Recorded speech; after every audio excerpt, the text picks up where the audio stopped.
చింతపల్లి అనే గ్రామంలో రవి అనే వ్యక్తి వ్యాపారం చేస్తూ ఉండేవాడు.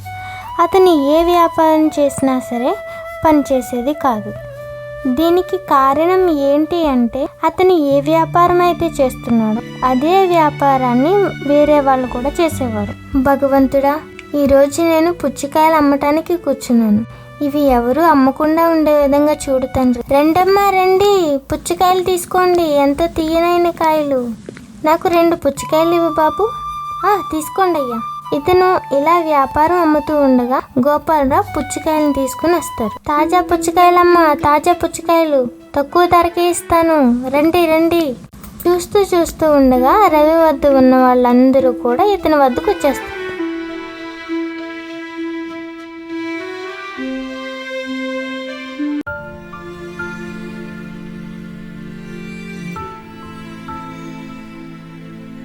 అదేంటండి, ఈరోజు ఏమీ అమ్మకుండా వచ్చేసారు?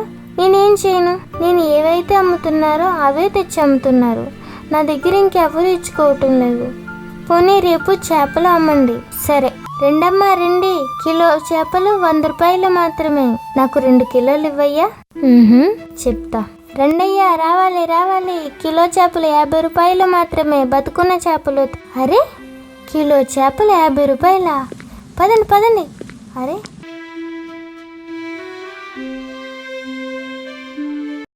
నిరాశతో ఇంటికి వెళ్తాను. ఏమైందండి?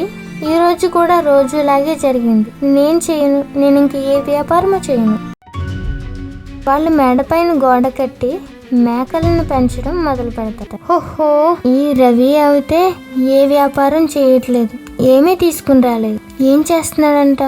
ఏం చేస్తున్నాడో తెలియట్లేదే. నేను వెళ్ళి చూడనా అండి?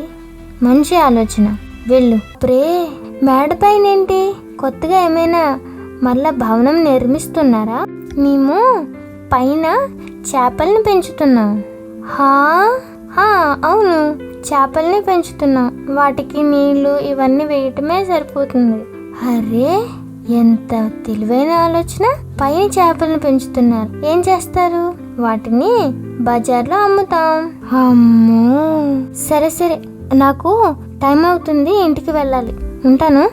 వెళ్ళు వెళ్ళు, ఇప్పుడు వస్తుంది అసలైన మజా.